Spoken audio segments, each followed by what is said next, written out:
pagi anak-anak. Terima kasih, selamat pagi. Apakah semangat hari ini? Kalian pasti ada yang bertanya, siapakah guru baru ini ya? Baik. Terlebih dahulu saya akan memperkenalkan diri. Nama saya Konsen Zadun. Teman-teman biasa panggil saya Unci. Saya mahasiswa dari Stipas yang sedang melakukan praktek mengajar, dan berapa bulan ke depan kita akan bertemu dan bergulat dengan materi atau mata pelajaran agama Katolik. Baik, untuk itu teman-teman, mungkin itu saja perkenalan singkatnya. Berjalan dengan waktu kita akan sama-sama saling mengenal satu sama lain. Baik, sebagai insan yang beriman, kita patut bersyukur kepada Tuhan dengan mengambil sikap yang pantas untuk berdoa. Mari kita berdiri. Dalam nama Bapa, Putra, dan Roh Kudus. Amin.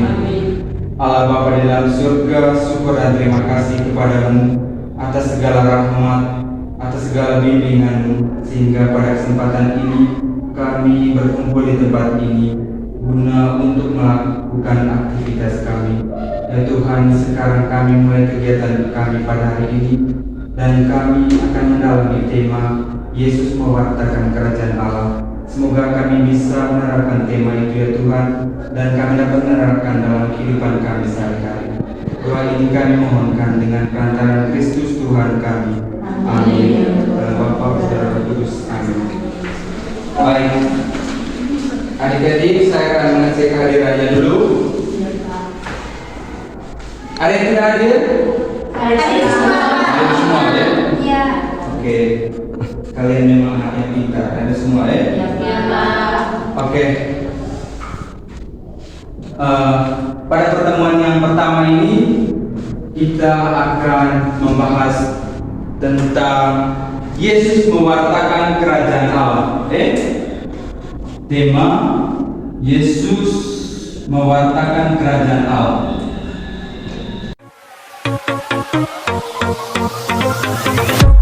Sekali lagi, apa tema ini tadi? Yesus mewartakan kerajaan Allah. Baik, mungkin di antara kalian ada yang tahu tentang kerajaan Allah, arti kerajaan Allah.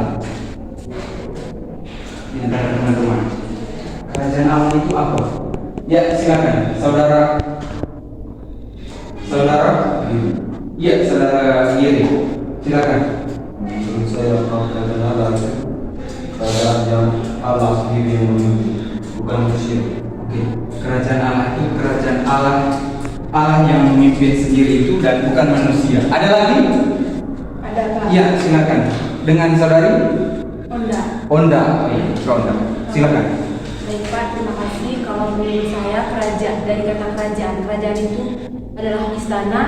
Berarti kerajaan Allah itu sebuah istana yang sangat megah dan tentunya didiami oleh orang-orang kudus seperti Yesus dan Tuhan besar. Oke, kerajaan Allah itu sebuah istana yang sangat megah dan didiami oleh orang-orang kudus.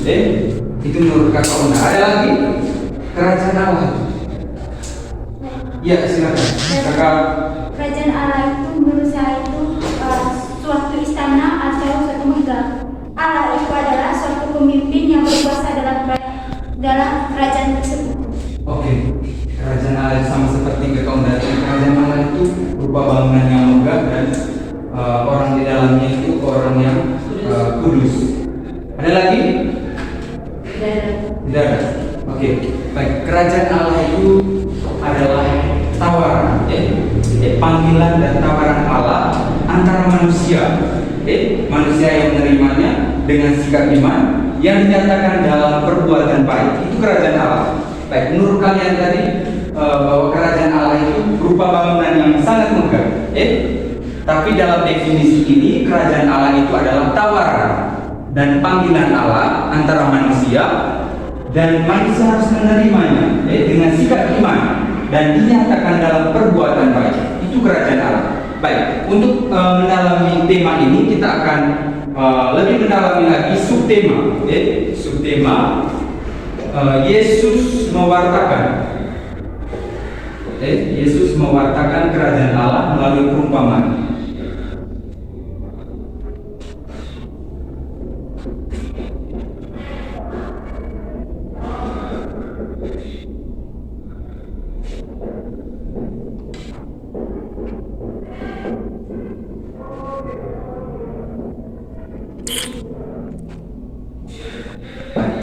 Coba baca semuanya teman-teman.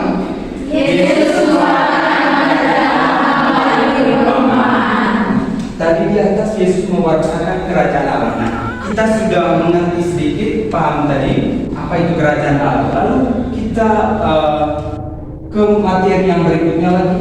Yesus mewartakan kerajaan Allah itu melalui perumpamaan. Nah, adik-adik atau teman-teman, mungkin di antara kalian ada yang tahu lagi perumpamaan itu apa? Ayo, berpikir, semangat. Perumpamaan itu apa sih menurut kalian?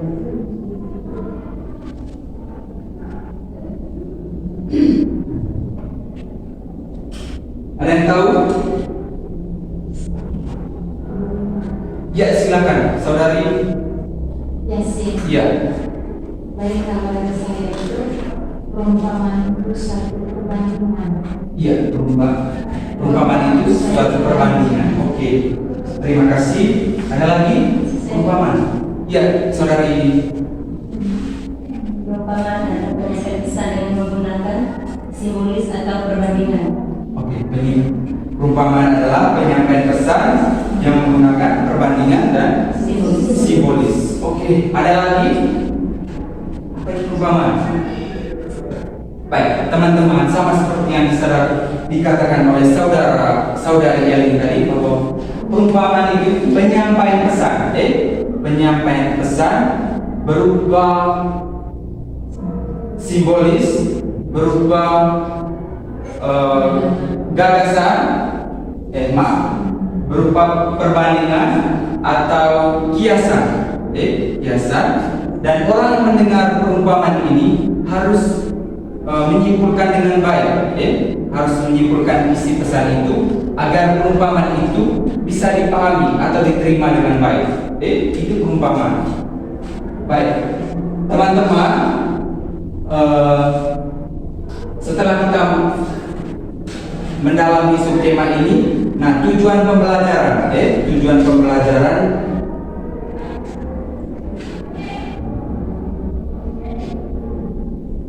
kita pada hari ini yang pertama itu adalah menjelaskan arti perumpamaan dalam kitab suci.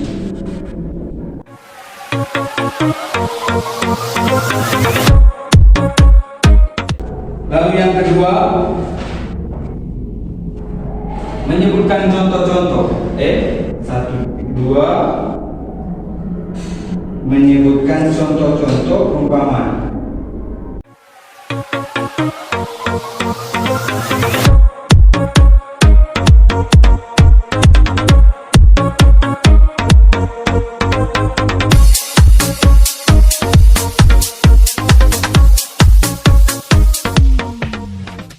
Lalu yang berikut, teman-teman, menjelaskan maksud Yesus menggunakan atau memberikan perumpamaan. Menjelaskan, jelas adik-adik? Jelas, Jelas,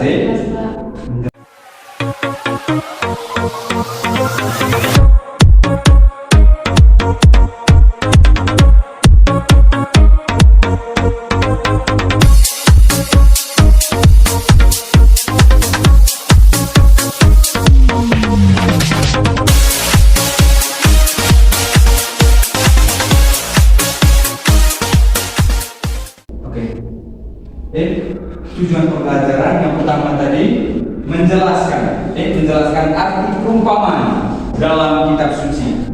Baik, lalu yang kedua adalah menyebutkan contoh-contoh perumpamaan. Contoh-contoh perumpamaan Yesus dalam kitab suci yang menggambarkan kerajaan Allah itu sendiri. Lalu yang ketiga, menjelaskan maksud Yesus menggunakan perumpamaan itu. Dan yang terakhir adalah menjelaskan beberapa makna perumpamaan yang diberikan oleh Yesus dalam kitab suci. Baik, adik-adik, kita sudah tahu tadi arti perumpamaan itu dalam kitab suci tadi. Artinya bahwa perumpamaan itu adalah pesan, penyampaian pesan melalui atau dalam bentuk simbolis, dalam bentuk kiasan atau perbandingan. Orang yang mendengarkan perumpamaan ini harus dimengerti dengan baik. Artinya ketika mendengarkan perumpamaan itu, orang harus bisa menangkap pesannya di balik pesan perumpamaan itu. Lalu menyebutkan contoh-contoh. Nah, contoh-contoh misalnya di dalam kitab suci, seorang penabur. Contoh perumpamaan tentang seorang penabur dalam kitab suci Markus bab 4 ayat 3 sampai dengan 8, dilanjutkan dengan 13 sampai 20. Itu contoh-contoh dalam kitab suci. Baik, lalu teman-teman menjelaskan makna Yesus menggunakan perumpamaan. Apa makna Yesus menggunakan perumpamaan? Nah, makna Yesus ini menggunakan perumpamaan adalah bahwa supaya orang yang mendengarkan perumpamaan ini dapat dimengerti dengan baik.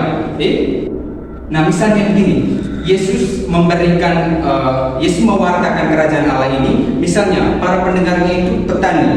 Nah, dalam perumpamaan ini otomatis Yesus menggunakan perumpamaan tentang biji, misalnya biji sesawi, tentang seorang penabur. Nah, itu berkaitan dengan petani. Kalau misalnya para pendengarnya pernah nelayan, otomatis perumpamaannya tentang bukan, tentang penjala. Itu dalam makna Yesus ya, supaya para pendengar lebih mudah dipahami apa arti perumpamaan. Baik, lalu menjelaskan berapa makna ini tadi. Makna beberapa perumpamaan yang diberikan oleh Yesus. Baik, makna dalam perumpamaan ini adalah bahwa perumpamaan itu merupakan suatu proses, dan tidak dapat kerajaan Allah itu tidak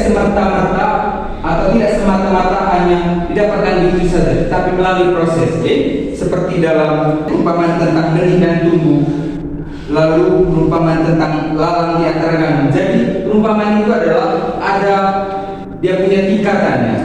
Kerajaan Allah seperti itu. Jadi mulai dari bawah sampai ke atas itu jadi kerajaan Allah itu seperti itu. Seperti umpamanya tadi adalah seperti biji sesawi ini.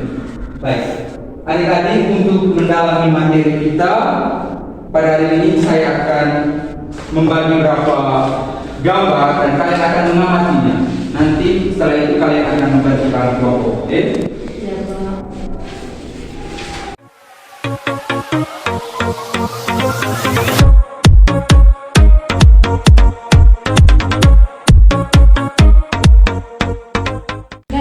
Kalian sudah mengamati gambarnya? Sudah. Oke, teman-teman. Baik, saya akan memberikan beberapa pertanyaan. Yang pertama, gambar apakah itu? Gambar biji. Biji. Berapa? Biji, semangat sekali biji.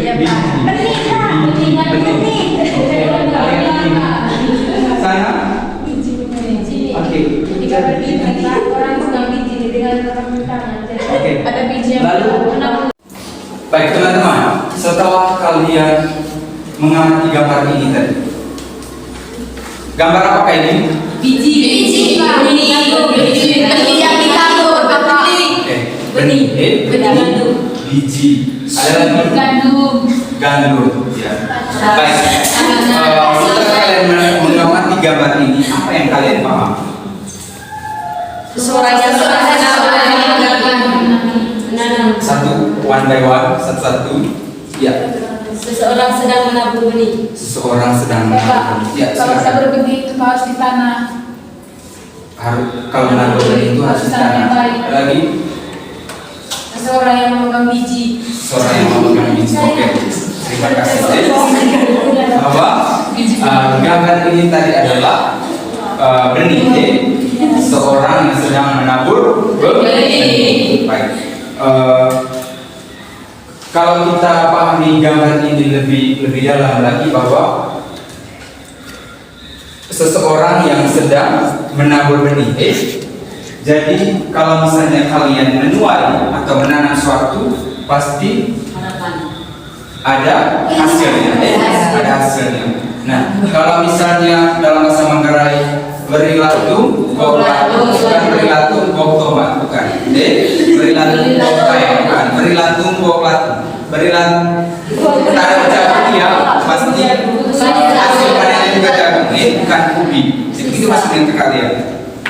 Lalu beri boja atau boja. Lalu dalam setiap yang kita tuai itu tidak harus hasilnya memuaskan, ya kan? Iya. Kadang di luar ekspektasi kita, boleh kita menanam sesuatu, otomatis ini 1 ton nanti. Padahal hasilnya di bawah itu. Jadi begitu juga dengan kerajaan Allah ini. Kerajaan Allah itu adalah Allah sendiri yang menegakkan, bukan kehendak manusia. Kerajaan Allah ini tadi umpama biji sesawi ini. Apa yang kita tuai, itu yang kita, apa yang kita tanam itu yang kita tuai. Kalau kamu menanamkan hal yang baik, otomatis kamu juga akan menerima upah yang baik juga. Tapi kalau misalnya kamu jahat, kamu gosipin orang, kamu musuh dengan teman, orang lain juga pasti begitu.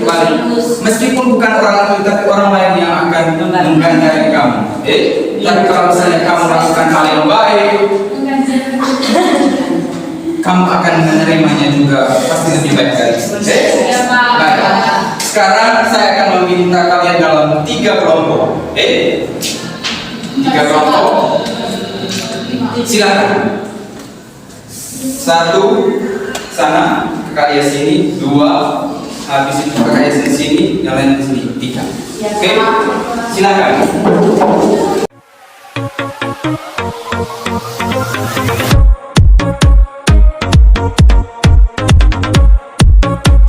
Kalian bawa kitab suci itu? Ya. Baik, adik-adik, teman-teman kita lihat di situ di Matius bab 13. Matius bab 13 ayat 24 sampai 30.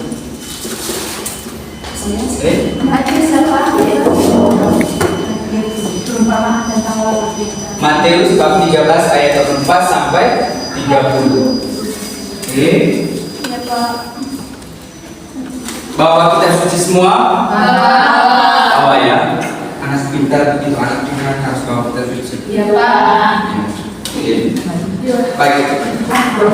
Saya beri waktu kalian 2 menit untuk membaca secara singkat, dan ada beberapa pertanyaan untuk mendalami kitab suci ini dulu.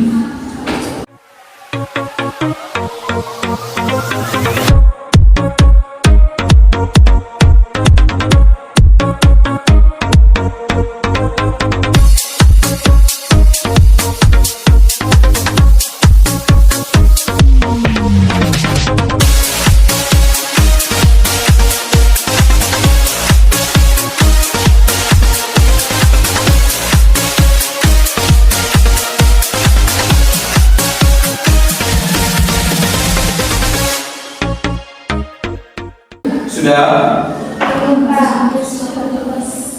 Baik, ada berapa pertanyaan sebentar. Pertanyaan pertama adalah apa isi kitab suci tersebut? Lalu yang kedua, apa pesan yang terkandung di dalam kitab suci tersebut? Ketiga, apa tujuan Yesus memberikan perumpamaan itu kepada orang yang mengikutinya?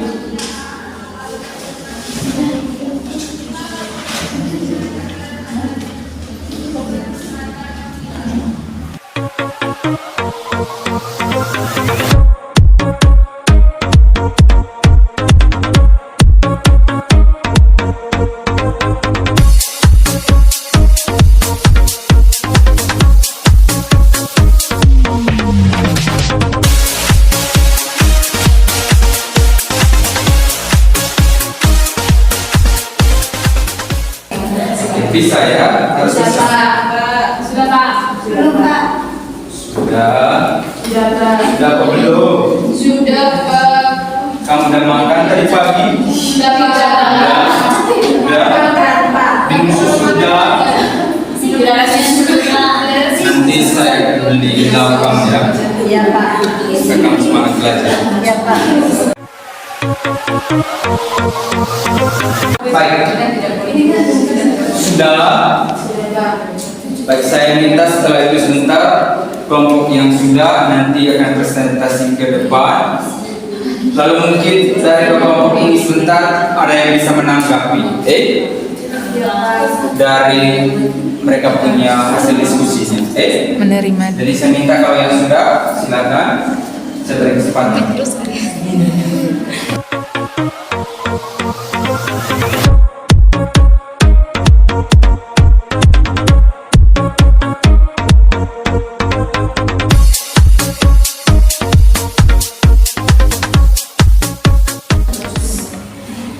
Sudah, ya silakan.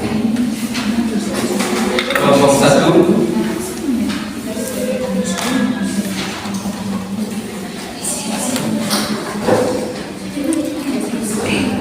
Selamat pagi teman-teman. Selamat pagi. Terima kasih atas kesempatan yang diberikan kepada kelompok kami kelompok 1. Di sini kami akan menjawab pertanyaan terkait dengan kitab suci Matius bab 1 bab 13 ayat 12 sampai 30 dengan pertanyaan nomor 1. Apa isi kitab suci tersebut? Isi kitab suci Matius bab 13 ayat 12 sampai 30 itu tentang lalang dan gandum. Lalu pertanyaan kedua, apa pesan yang terkandung di dalam kitab suci? Jadi pesan yang terkandung dalam kitab suci ini yaitu meskipun ada orang yang berniat jahat atau menaburkan lalang, kebaikan gandum tetap akan tumbuh bersama. Yang kedua, Tuhan mengetahui orang benar dan orang jahat. Ada waktu pemisahan di akhir nanti, orang benar akan ditumbuhkan seperti gandum dan orang jahat itu akan disingkirkan seperti lalang. Lalu pertanyaan yang ketiga, apa tujuan Yesus memberikan perumpamaan itu kepada orang yang menghina? Jadi tujuan Yesus memberikan perumpamaan itu kepada orang yang menghina itu supaya tujuannya itu karena Yesus ingin mengajarkan mereka tentang realitas adanya kejahatan di dunia, tetapi juga tentang penegakan keadilan Tuhan pada saatnya nanti. Terima kasih. Oke, terima kasih. Kita beri aplaus untuk. Baik, lalu yang berikutnya kita ke kelompok 2. Sudah saya kelompok 2 disilakan.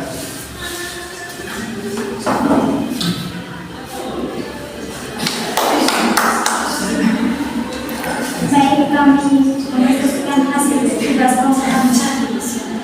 Pertanyaan nomor 1, apa isi tes kitab suci? Isi dari tes kitab suci adalah perumpamaan tentang malam dan malam. Lalu nomor 2, apa alasan apa pesan yang terkandung dalam tes kitab suci?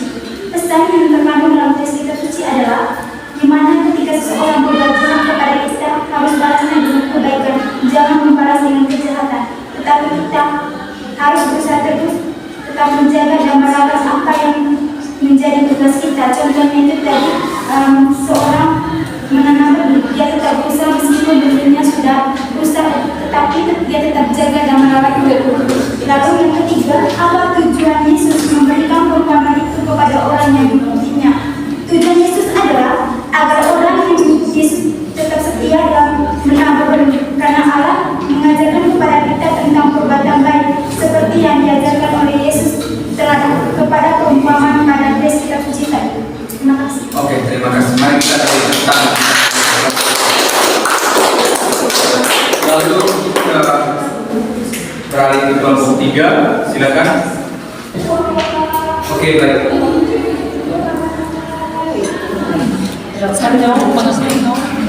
Baik, teman-teman, terima kasih. Selanjutnya, pertanyaan pertama, apa isi dari kitab suci tersebut? jawaban kami isi dari kitab suci tersebut, yaitu bagaimana dikisahkan seorang musuh yang menyiram lalat di tengah-tengah gandum. Yang kedua, apa pesan yang terkandung di dalam kitab suci tersebut?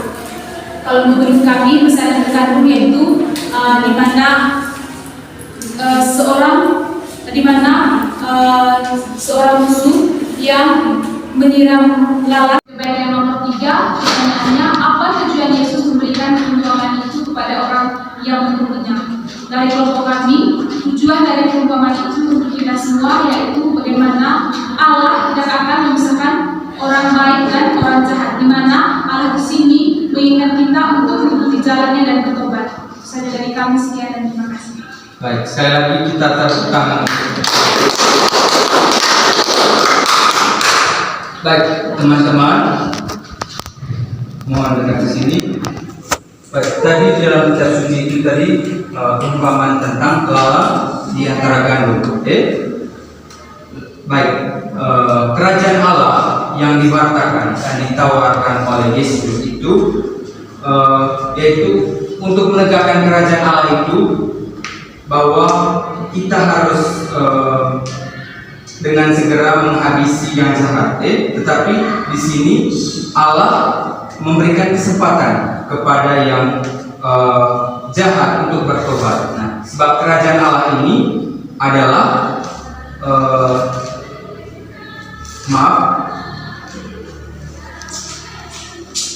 tegaknya kerajaan Allah. Untuk tegaknya kerajaan Allah, kita atau tidak harus dengan menghabisi yang jahat, melainkan memberi kesempatan untuk bertobat. Sebab kerajaan Allah sendiri yang menghakimi mereka, bukan manusia. Jadi Allah di sini mencintai dan menghendaki semua orang, menghendaki semua manusia untuk berbuat baik terhadap sesama. Dan kerajaan Allah itu tegak apabila yang jahat dan yang baik itu sejalan, hidup bersama dengan penuh kesabaran serta kasih untuk mendorong yang jahat untuk menjadi lebih baik. Baik, itu inti dari materi kita pada hari ini, bahwa meskipun orang selalu berbuat jahat terhadap kita, tetapi kita harus menerimanya. Kita harus memberi kesempatan kepada mereka untuk bertobat. Nah, itu disitulah letak kerajaan Allah itu dapat tercapai. Jadi kerajaan Allah itu tadi bukan sebuah bangunan yang megah, bukan. Tapi bagaimana tawaran terpanggilan Allah itu dan bagaimana manusia menyikapinya dengan sikap yang iman, lalu ditunjukkan dengan perbuatan yang baik. Baik, adik-adik, sampai di sini saja dulu. Pertemuan berikut kita akan berbicara tentang Yesus mewartakan kerajaan Allah lewat perumpamaan-perumpamannya. Baik, mari kita akhiri pertemuan ini dengan berdoa. Saya minta Kakak Unda untuk pimpin kita dalam doa. Mari kita mengerjakannya untuk berdoa dalam nama Bapa dan kemuliaan kepada Bapa dan Putra dan Roh Kudus, seperti pada masa sekarang dan Amin.